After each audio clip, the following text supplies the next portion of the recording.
Your Excellencies, Lords, ladies and gentlemen, welcome to the opening dinner of the 17th IISS Manama Dialogue.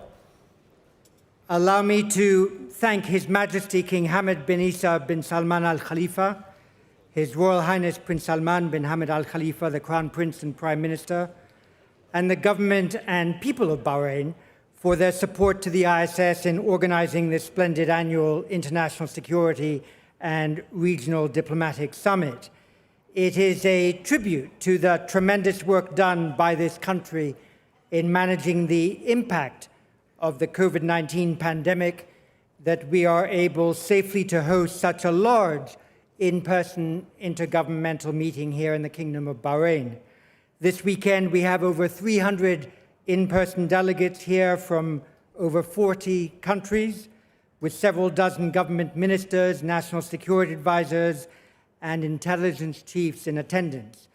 It was excellent that last December we were able to have a limited but vital in-person Manama dialogue. The fact that this year we are back almost to full strength is thanks to a really well-managed COVID crisis with excellent testing and vaccination rates.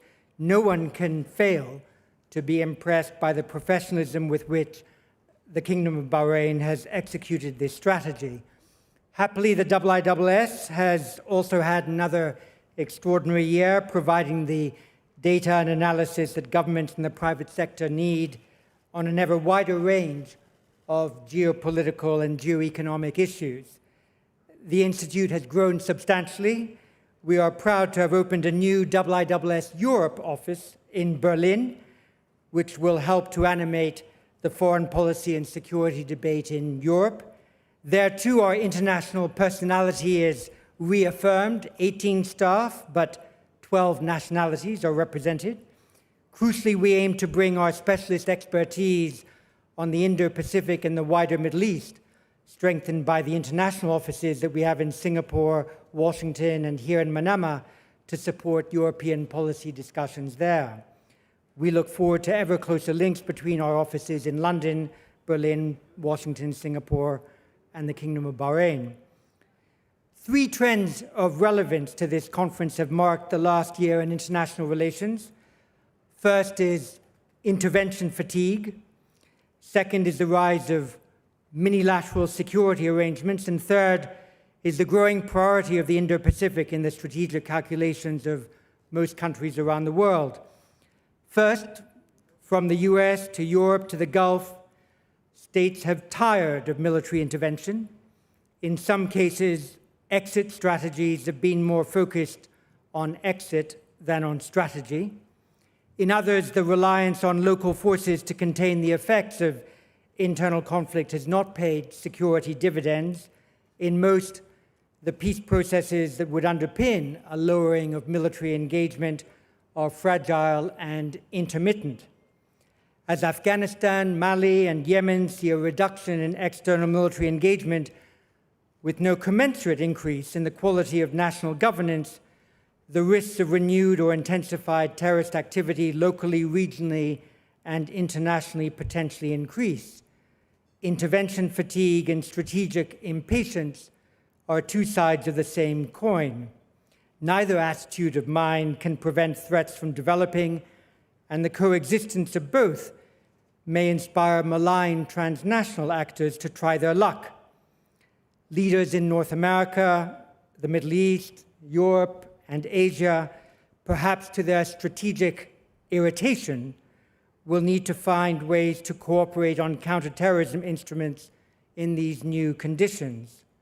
The lethal disruption of emerging threats may become more necessary in these circumstances, though more difficult, given the loss of intelligence that is a result of serial disengagement from key theaters.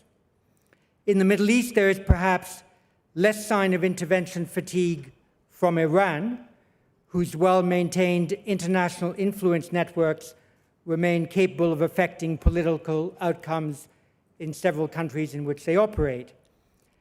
As the IRGC values its international influence network even more than it does the state's ballistic missile and nuclear programs, the odds of reaching a satisfactory follow-on agreement to the JCPOA that usefully constrains all elements of Iran's power are limited.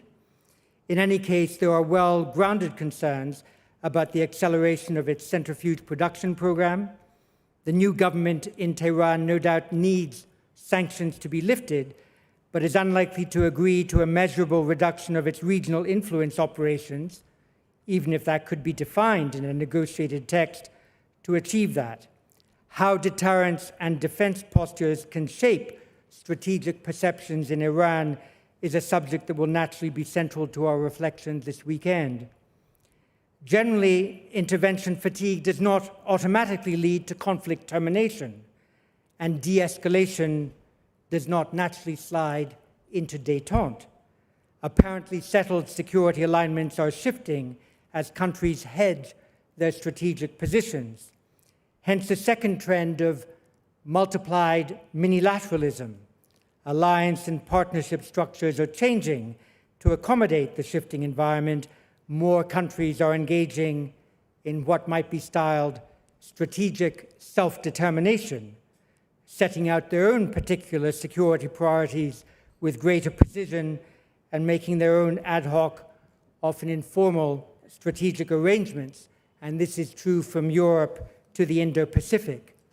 As large security institutions become difficult to manage and strategic autonomy proves hard to achieve, inevitably smaller coalitions of the willing, special purpose strategic vehicles and minilateral arrangements of all kinds begin to multiply.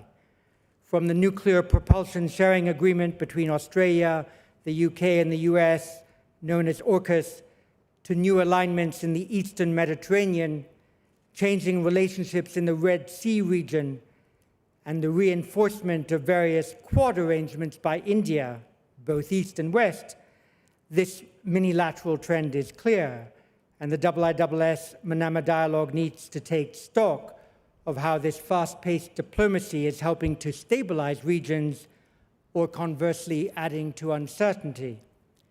Third is the growing stature of the Indo-Pacific in the hierarchy of global priorities. The US, UK, France, Germany, the Netherlands, and the EU have all identified Indo-Pacific tilts, strategies, or guidelines in their national policies. NATO has pointed out that China is now present and active in Europe's strategic space. In the Gulf region, engagement with China, Japan, ASEAN, and the Indo-Pacific generally has grown. Economic and political links are strengthening. Equally, it is widely acknowledged in both the Middle East and Asia that these two regions are strategically codependent. Instability in the Middle East can easily be exported to, and indeed imported by, Asian societies and states. For that reason, we at the IISS want to ensure that there is useful cross-pollination between our two major security summits, the IISS Shangri-La Dialogue in Singapore and the IISS Manama Dialogue here in Bahrain. We are therefore delighted that our speaker this evening is General Prabowo Subianto, Minister of Defense of the Republic of Indonesia. Minister Prabowo has led the Ministry of Defense since 2019 and has led the Greater Indonesia Movement, one of Indonesia's largest political parties, since founding it in 2008. But Minister Prabowo's family is no stranger to national leadership. His father, Sumitro Joyo Hadikusumo, served several times as a minister in the early cabinets of the Republic, and his grandfather founded Indonesia's central bank. Minister Prabowo's years in electoral politics follow a military career which saw him rapidly rise through the ranks to command Kopassus, the Indonesian Army Special Forces. It was under General Prabowo's command that Kopassus staged Operation Cendrawasih, which rescued 9 British and Dutch hostages in the Indonesian province of Papua in 1996. And since becoming defense minister in 2019, Minister Prabowo has placed a particular focus on building up Indonesia's military capabilities through acquisitions, particularly those that would help to patrol Indonesia's vast territory in the air, on land, and at sea. These capabilities will become more important as the Indo-Pacific region, with Indonesia at its heart, becomes more contested in the years to come. But the minister's response to the COVID-19 pandemic, in which he directed Indonesia's armed forces to increase hospital bed capacity and to invest in food security, also suggests a broader perspective on how defense establishments should conceive of security issues. We look forward to hearing your thoughts, Minister Prabowo, on these subjects in your remarks, and the floor is yours. Thank you, sir.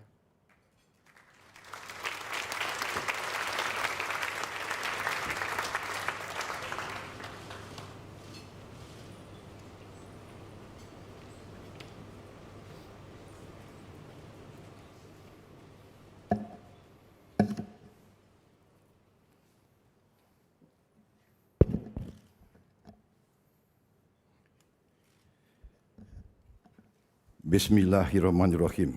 Assalamualaikum warahmatullahi wabarakatuh. His Excellency Sheikh Muhammad bin Mubarak Al Khalifah, Deputy Prime Minister of the Kingdom of Bahrain, His Excellency Lieutenant General Abdullah bin Hassan Al Noaimi, Minister of Defense Affairs, Kingdom of Bahrain, Dr. Abdul Latif bin Rashid Al Zayani, Minister of Foreign Affairs of the Kingdom of Bahrain, Dr. John Chipman, Director General and Chief Executive of the International Institute for Strategic Studies, Your Excellencies, ladies and gentlemen, distinguished guests. First of all, let me thank you for the great honor you have given me, inviting me to take part in the Manama dialogue, and also to give me the great honor of giving an opening address. I hope I will not be too long in my address. It is my privilege to address this dialogue, especially with its most timely theme of multilateralism. I've been asked to comment on Indonesia's global and regional priorities, how Indonesia articulates its defense and security policies, and its relationship with the Middle East. It is easiest for me to address the last point first, to say that Indonesia and the Middle East, the Arab world, are closely interconnected would be an understatement. I do not need to remind those here that Indonesia has the largest Muslim majority population. We are the largest Muslim majority country in the world. And our people look with respect and affection towards the Middle East, towards the Arab world, which is the birthplace of our sacred faith. There was also, in this past hundreds of years, a vibrant Middle Eastern Arab diaspora that settled in the Indonesian archipelago, and their descendants now count among the leaders of Indonesian society. They are leaders in Indonesian political life, in our business, and in our religious and educational communities. On a personal level, while this is my first visit to this outstanding kingdom, which I have heard a lot about, I count myself fortunate to be here today. I have also been on close terms with many leaders of the Middle East for the past years. I greatly value their views and counsel, and I'm confident that will never change. Regarding Indonesia's security interests in the Middle East, let me also offer a few words. It is no secret that many Indonesian religious hardliners and extremists have been greatly influenced, not to mention trained and funded by like-minded groups in the Middle East. For example, the nexus between Al-Qaeda and Jamaah Islamiyah, and between ISIS and its Indonesian affiliate, JAD. We obviously monitor these ties very closely, and we maintain cordial ties with our Middle Eastern counterparts in the counterterrorism sector. More generally, we maintain a close eye on regional security complications. What happens here in the Arab world can reverberate greatly in Indonesia. We sometimes joke that when the Middle East sneezes, Indonesia catches a cold. This is only a slight exaggeration. Tensions here can significantly agitate the Indonesian grassroots. It goes without saying that stability, peace, and prosperity in the Middle East, in the Arab world, is greatly welcomed in Jakarta. Our people follow events and developments in the Middle East very closely. The conflicts and the tension and the violence that occur in the Middle East greatly saddens our people. The Indonesian people always would like to see a renaissance in the Arab world, a renaissance of peace and prosperity. And for us, of course, the Palestine problem, the Palestine issue remains a matter that is of great concern to Indonesian population. Indonesia, I would like to reiterate, supports a peaceful resolution that encompasses a two-state solution for Palestine. And we are very willing to do all we can to enhance and improve the prospects of such a solution. Indonesia is situated in the crossroads between two great continents and two great oceans. About 60% of world trade goes through Indonesian waters. Indonesia today is a melting pot of many races, of many ethnic groups, of many cultures, of many religions. We are the home of nearly all the world's great religions: Hinduism, Buddhism, Islam, Christianity, and we have our own indigenous religions, which were practiced many centuries before the arrival of the great religions of the world. Therefore, our basic nature and character is one that is open to external relations, welcoming to all guests, and always trying to achieve harmonious atmosphere, to live in peaceful coexistence with all parties. Therefore, our defense posture is basically a defensive one. We have no territorial aspirations outside our national territory. Therefore, we have no real need for power projection too far away from our national homeland. This will reflect, and this is reflected in our continuing development of our defense posture and defense strategy. Historically, we have always relied on the concept of the total people's defense, what we call in the Indonesian acronym Hankam Rata, the system of the total people's defense. For many centuries, this has been the defensive posture of nearly all our kings, our sultans, our princes. The Indonesian archipelago consisted of many kingdoms, principalities, and sultanates.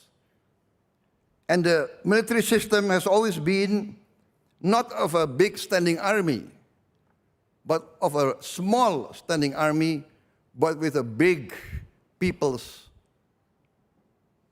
military. When there were no emergencies and no wars, most of the armies would return to their villages and they take up their profession mainly as farmers.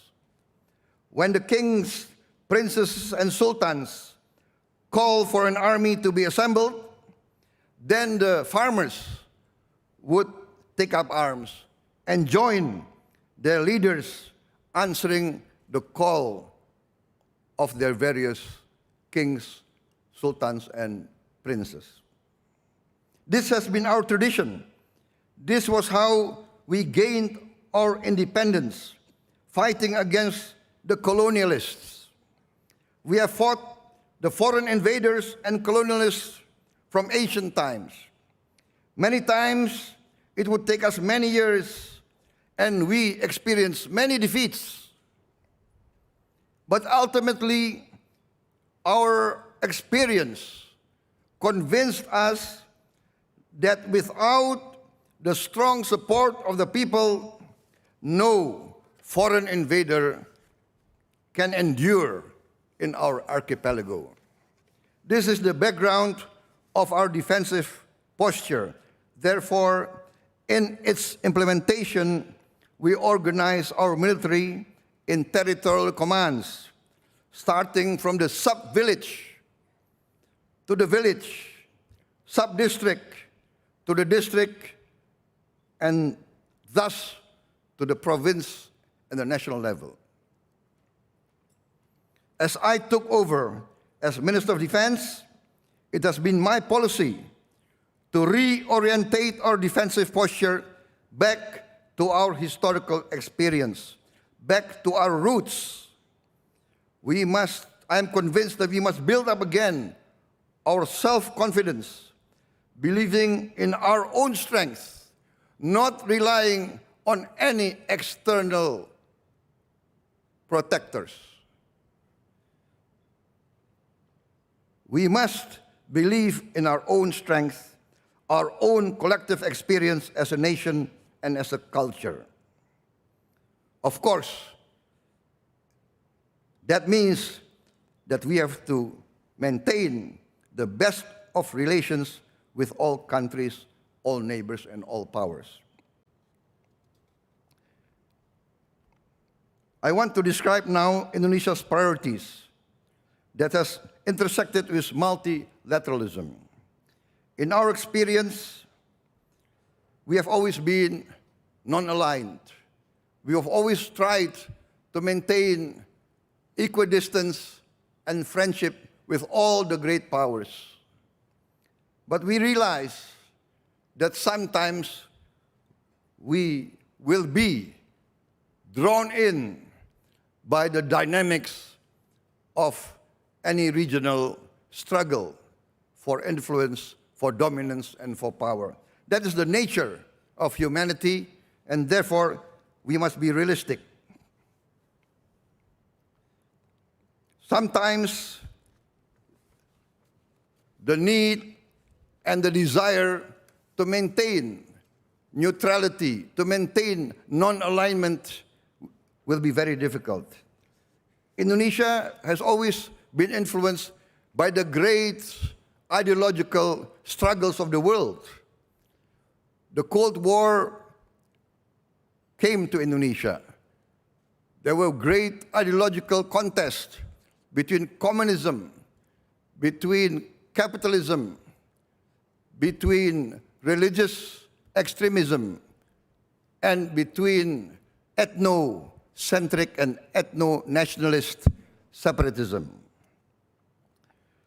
We also had problems with our neighbors. There were territorial claims overlapping. There were also rivalry based on ideology. Many countries of our neighbors were very close to the West. Others were close to the communist powers. We did have our problems, but we resolved it through multilateral solutions. Indonesia and four of our neighbors, we formed a multilateral association, the Association of Southeast Asian Nations, ASEAN.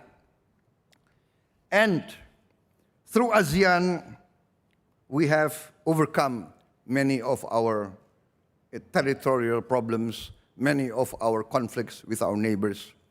We resolved our conflict with Malaysia. Now we are very close.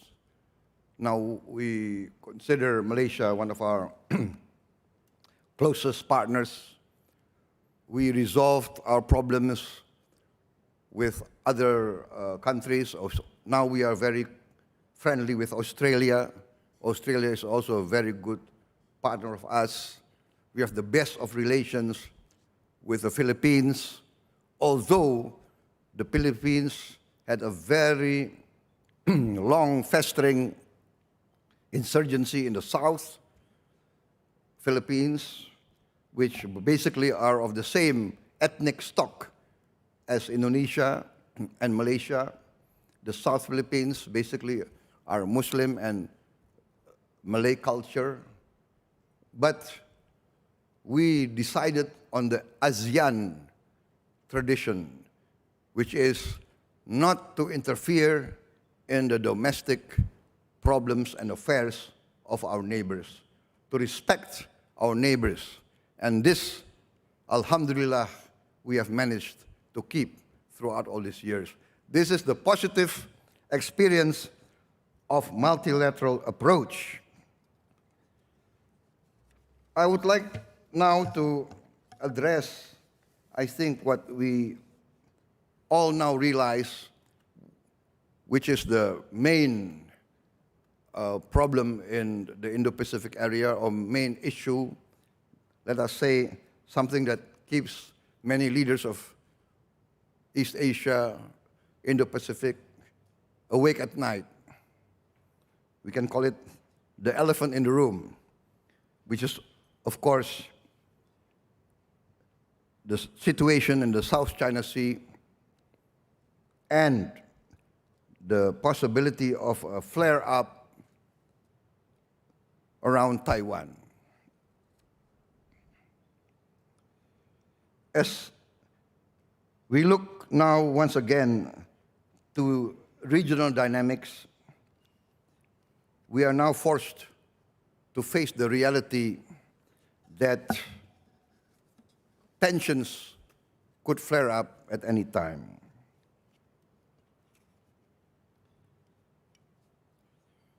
The world has become a smaller place. What happens in one place will influence many, many places elsewhere. There is an ancient proverb which says, "1,000 friends are too few, one enemy is too many." What does that mean for Indonesia? First of all, we offer respect for all powers. We recognize the interest of the United States of America as one of the preeminent powers ranging across hemispheres. But we also have stood by very long by a one China policy.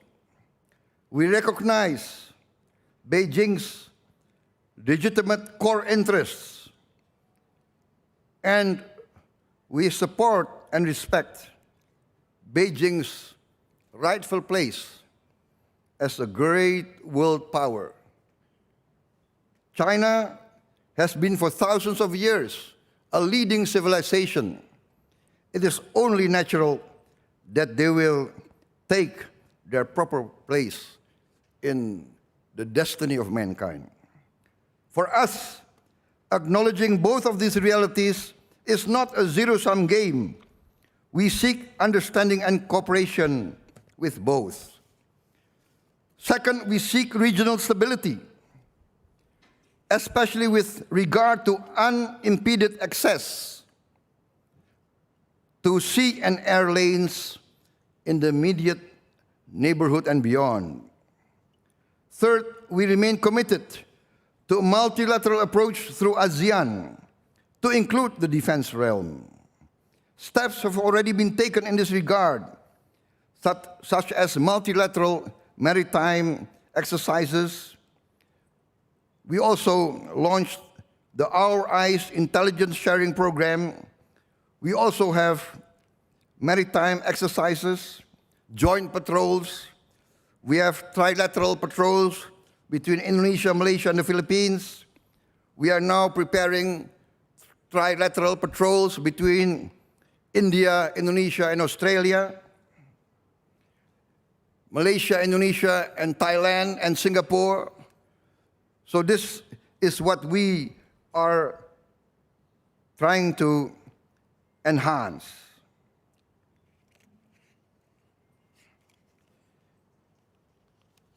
Recently, of course, we see more and more realignment in the Indo-Pacific area. We see lately new multilateralisms. We support basically the right of every country to defend and enhance their sovereign rights. And we respect these sovereign decisions. Distinguished guests, I will not go too much into detail.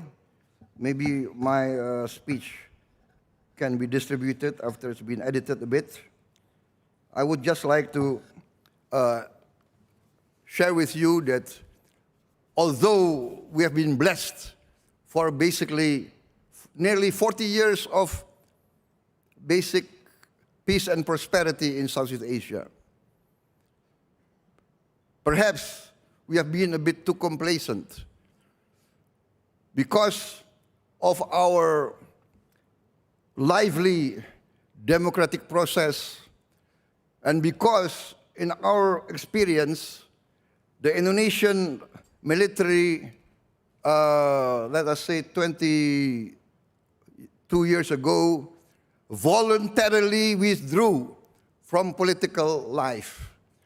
I think we are one of the first, maybe few militaries who withdrew voluntarily from political life.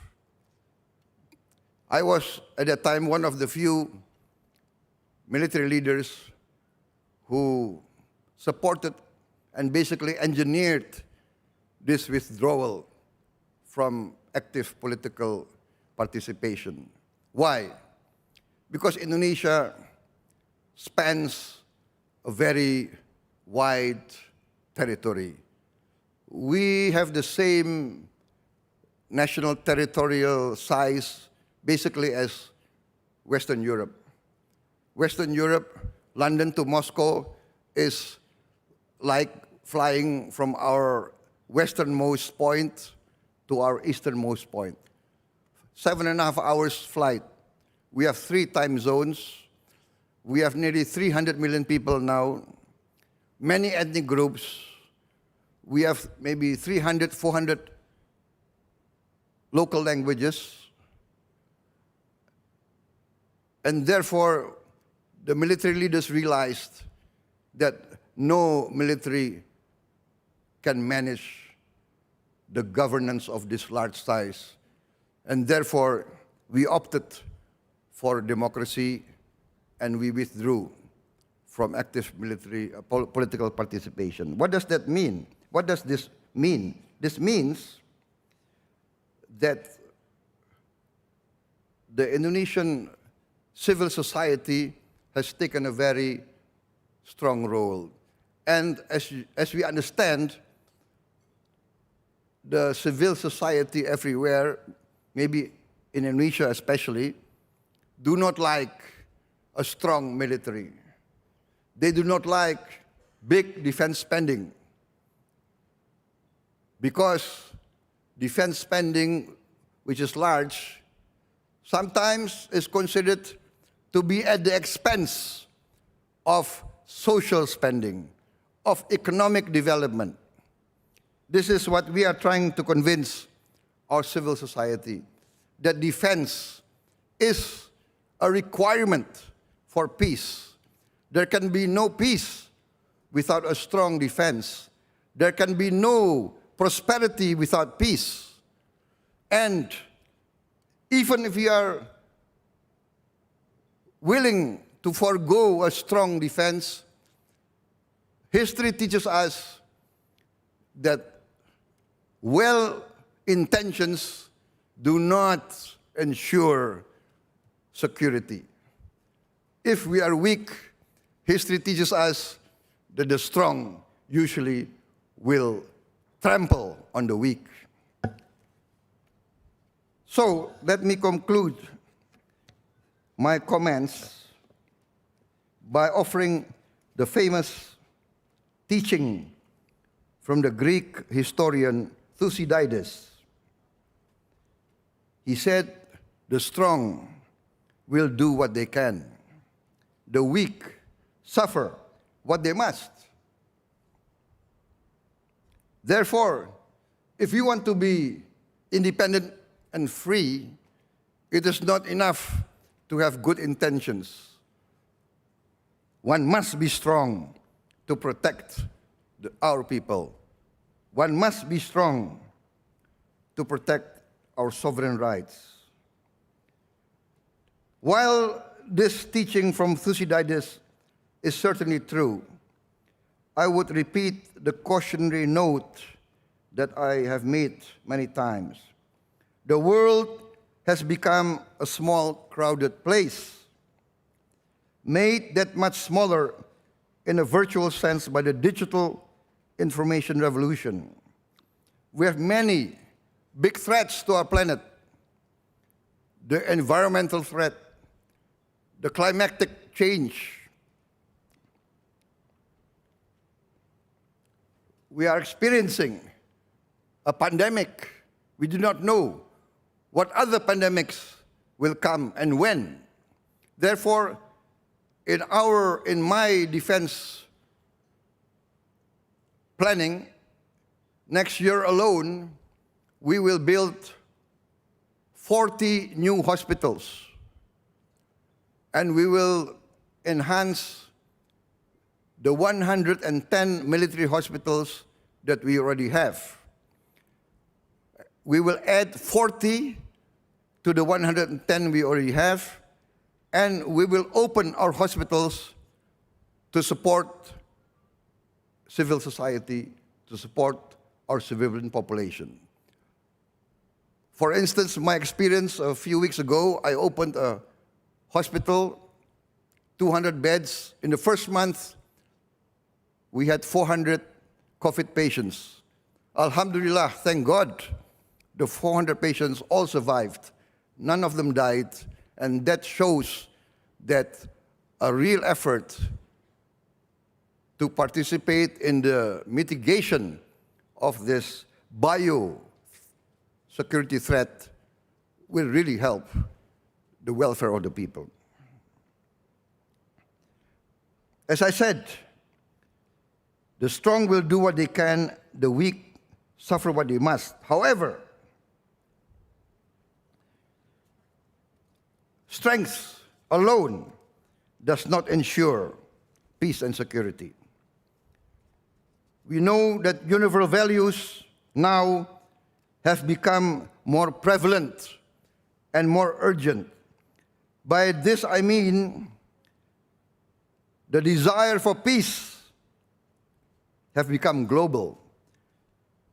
The desire for freedom of expression, for social justice, for freedom of creativity have all become necessary. This should and must make those who wield power and strength to take pause. They must place more emphasis on values and rules, respect for human rights, protection of minorities, safeguard against further degradation of our environment. In the end, power must be balanced with benevolence.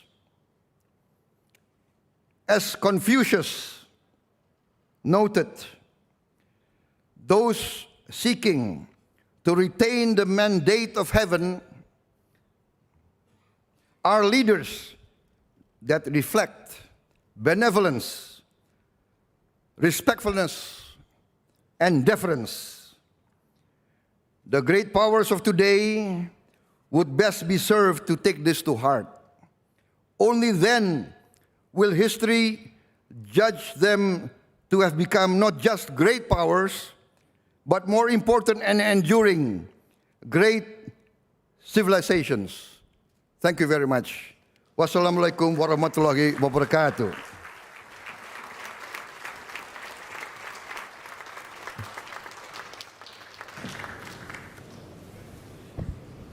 Thank you, Minister, for those opening remarks, and we will certainly distribute your remarks as soon as we have them finalized. I was lucky enough to read your full text, and there are many other perceptions there that I think could be usefully shared. We might just take one or two questions before we leave now for dinner. I might just ask you the first. You mentioned in your remarks that you respect the sovereign decisions that countries in the region take to protect their strategic interests in the way in which they choose. Recently, there has been a new, very specialized minilateral arrangement made between the United Kingdom, the United States, and Australia to support nuclear propulsion in Australia, and also to share technology in the cyber and AI and quantum realms. Is that a minilateral arrangement that Indonesia can see as supportive of the strategic situation in the Indo-Pacific? Well, officially, our position is that, of course, Southeast Asia should remain nuclear-free. And the fear, of course, among Southeast Asian nations is that this will spark an arms race. This will spark more countries seeking nuclear submarines. And we know that now the technology is there. I think many other countries can very soon have nuclear submarines. I would say Japan, India, and many other countries. So that's the concern. But as I said, the emphasis of every country is to protect their national interest. If they feel threatened, if they feel that they have an existential threat, they will do whatever they can to protect themselves. And this is what I mean, that we understand that and we respect them. And therefore, for us, it makes us even more anxious to maintain dialogue, to maintain relationship, to mediate between these great powers. But as I said, that every country will do what they can to protect their national interest. If they feel threatened, we fully understand what they will do. Thank you very much. I thought there was one question from here, from Musharraf Zaidi. Yes, if you stand, the microphone is right to your right, and we'll close with that question. Go ahead. Thank you, John, and Minister Subianto. That was a fantastic speech. Thank you for that. I'm from Pakistan. I work for a think tank called Tabad Lab in Islamabad. We in Pakistan have always admired and maybe almost enviously looked at Indonesia as a big brother, being the largest Muslim majority country on the planet. You just mentioned the other big factor that we've envied, which is, of course, civilian supremacy and the military's voluntary withdrawal from public life and political life in the way that you described. And the other thing we've always admired about Indonesia is that we've always felt that the problem of extremism, of course, you've had a difficult challenge with terrorism, but the problem of extremism in your society isn't as profound or as problematic as maybe we've had to deal with and are dealing with currently.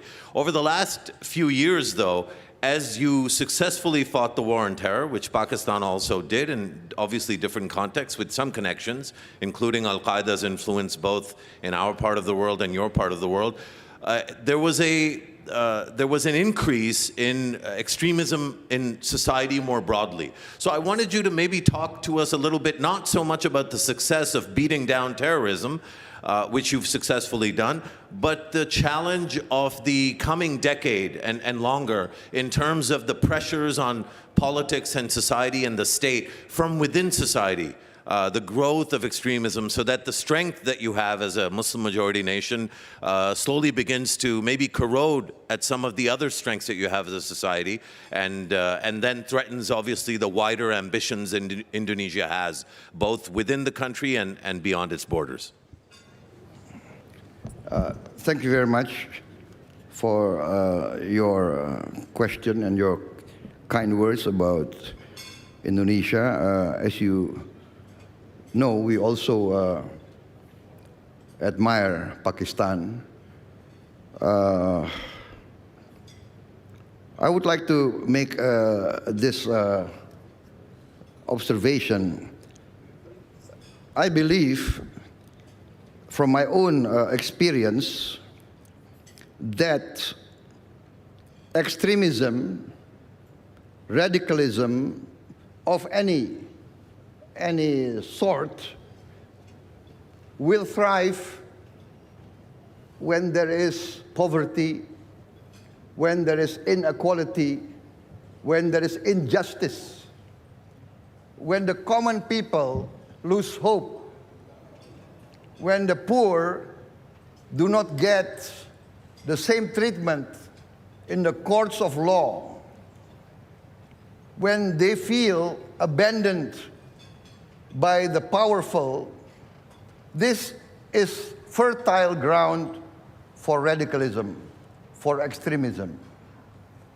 When there is justice, when there is real democracy, when there is accountability of leaders, when there is equal treatment in the courts of law, all these factors will make the extremists and radical propagators irrelevant.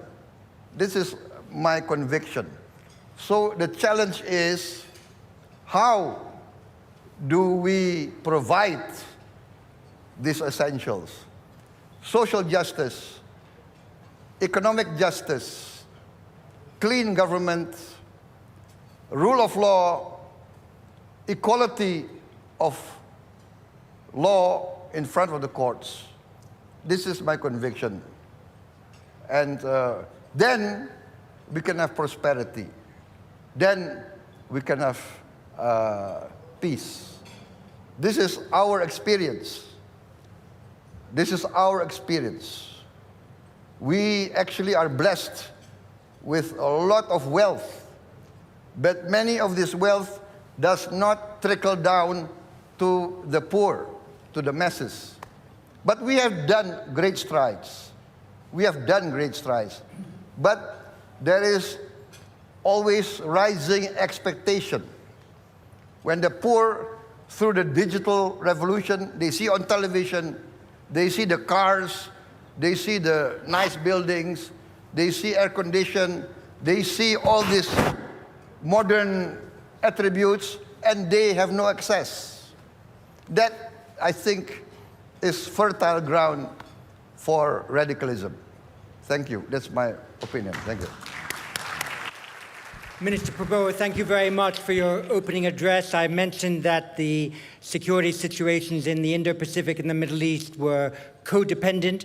It's excellent that you bring to us the perspective from the Indo-Pacific, and that your relations with your colleagues in this part of the world are indeed so collegial that we can find multilateral solutions for peace and prosperity between the Middle East and the Indo-Pacific region. Thank you very much for joining us, and you've sung for your supper. It's time for you to enjoy it. Thank you very much.